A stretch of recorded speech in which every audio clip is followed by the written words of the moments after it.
वारिस पठान साहब, ओवैसी साहब कह रहे हैं कि ना हिंदुओं को कोई संकट है, खतरा है, ना मुसलमानों को संकट खतरा है। तो कम से कम एक बात तो तय हो गई कि मुसलमानों को कोई खतरा नहीं है। तो ये रोज रोज रोज रोज मुस्लिम जो है वो खतरे में है, कम से कम अब तो ये कहना बंद कर दीजिए। और मोहन भागवत ने अगर किसी कॉन्टेक्स्ट में जो दुनिया भर में हो रहा है कह दिया कि हिंदुओं को एक साथ होना चाहिए, तो इसमें गलत क्या है? सिविलाइजेशन बचानी नहीं है। इस देश का इतिहास बताता है कि हिंदू सिर्फ नाम से कुछ लोग नहीं होते। हिंदू जो धर्म है या धर्म फॉलो करने वाले हैं, ये एक बड़ा सिविलाइजेशनल स्ट्रक्चर है। अब इसके खिलाफ इतनी आपत्ति क्यों?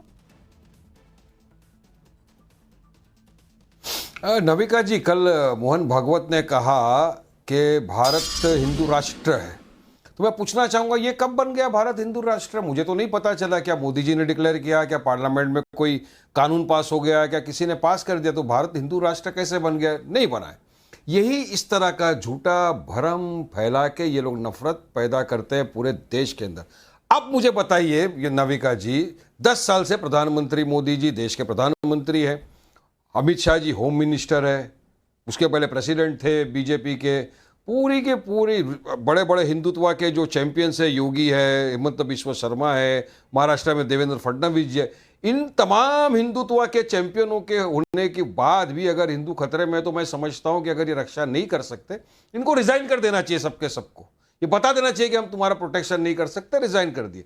बात नंबर 3 ये, हिंदू कैसा खतरे में? चलिए मुझे जवाब दीजिए। जिस देश के अंदर 80% आबादी हिंदुओं की है, प्रधानमंत्री हिंदू, रक्षा मंत्री हिंदू, होम मिनिस्टर हिंदू, यहाँ पे बड़े बड़े डिफेंस के अंदर जो है वो हिंदू है, काफ़ी सारे जो बड़े बड़े एंकर हैं जो बीजेपी की तरफ से बात करते हैं वो हिंदू है, बड़े बड़े ब्रोकरेट जो है, ब्यूरोक्रेट्स हिंदू है, सब हिंदू है। उसके बावजूद हिंदू खतरे में कैसा हो सकता है? ये झूठ है। खतरे में कौन है? मैं आपको बताता हूं। खतरे में ये इनकी जो मानसिकता, नफरत फैला फैला के जो करा है, उसकी वजह से आज माइनॉरिटी खतरे के अंदर आ गई। माइनॉरिटी में मुसलमान खास तौर से खतरे में आ गया है, क्योंकि मुसलमान का अगर आज एक दाढ़ी टोपी वाला अगर चाचा सोचेगा कि मैं ट्रेन में जाऊं, वो डरता है कि मैं ट्रेन में जाऊंगा, मुझे पूछेंगे, मुझे बोलेंगे जेएसआर का नारा लगा, नहीं लगाऊंगा तो मेरा मॉब लिंचिंग करके मुझे मार दिया जाएगा। मुझे पूछा जाएगा क्या लेके जा रहा है, मैं बताऊंगा डब्बे में भाई ये वाला गोश्त नहीं है, तो मेरे को गलत फहमी के अंदर मुझे मार दिया जाएगा। वारिस पठान साहब, बहुत ही हल्की बात आप कर रहे हैं। क्या इस देश में करोड़ों लोग जो एक दिन में ट्रेनों में चलते हैं उसमें मुसलमान नहीं है? और दूसरी बात, अगर इतना ही आपको लग रहा है कि मुसलमान खतरे में है, तो ओवैसी जी क्यों लोगों को बरगला रहे हैं, कह रहे हैं कि मुसलमान खतरे में है ही नहीं, ना हिंदू खतरे में है? ये दोनों चीजें तो नहीं हो सकती। एक तरफ तो आप कह रहे हैं कि कोई भी खतरे में नहीं है। प्रेम शुक्ला जी, नहीं, आपकी बात तो चलती रहेगी, लेकिन आपका समय खत्म हो गया ना, आपका समय खत्म हो गया और आप दोनों बातें तो नहीं सही हो सकती। प्रेम शुक्ला जी, क्या असदुद्दीन ओवैसी जी जो कह रहे हैं और वारिस पठान जो कह रहे हैं, दोनों चीजें सही हो सकती हैं? एक कह रहा है हिंदुस्तान में ना हिंदू खतरे में ना मुसलमान, अब ये कह रहे हैं कि मुसलमान खतरे में है। और ट्रेन में क्या मुसलमान चल नहीं रहे हैं, सफर नहीं कर रहे हैं?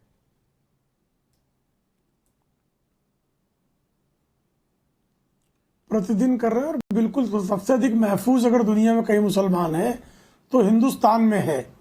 54 इस्लामिक देशों में भी सुरक्षित नहीं है। अब संकट ये है नाविका जी कि ये जो है मजलिसे इत्तेहादुल मुस्लिमीन बना लें तब तो सेकुलरिज्म है। ये हिजबुल्लाह के लिए अगर यहां पर स्यापा करें तब तो ठीक है। जिस हिजबुल्लाह को 24 देशों ने आतंकवादी घोषित किया है और उसमें गल्फ कोऑपरेशन काउंसिल भी है जिसमें सऊदी अरेबिया, यूएई जैसे देश शामिल हैं, उसने भी जिस हिजबुल्लाह को आतंकी घोषित किया है उसके समर्थन में ये अगर मजहब के आधार पर प्रदर्शन करें तब तो इस्लाम खतरे में है, ये चलेगा। हमास के समर्थन में ये प्रदर्शन करें, चलेगा।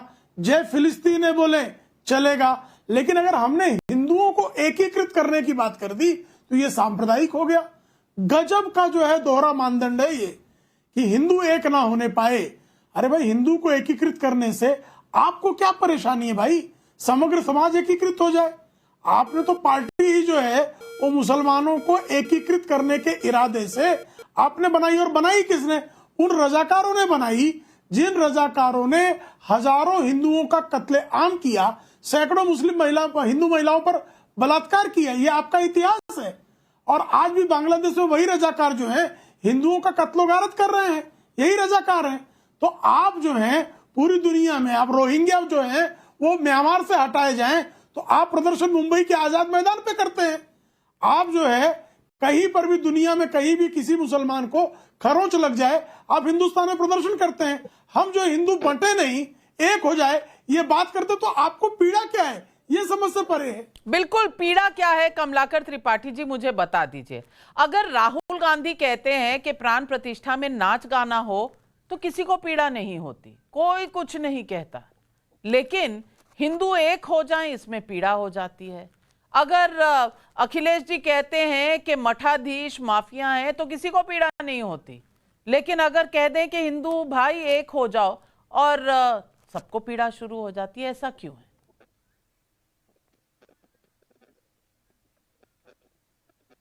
नाविका जी, एक पुराना शेर है, तवायफ की तरह अपनी गलतकारी के चेहरे पर हुकूमत हिंदू और मुस्लिम का पर्दा डाल देती है।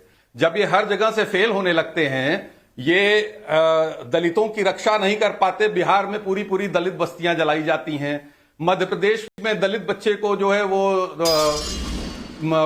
पेशाब किया जाता है उसके ऊपर, राजस्थान में दलित बच्ची का बलात्कार करके जो है गैंगरेप किया जाता है और उसको जला के मार डाला जाता है।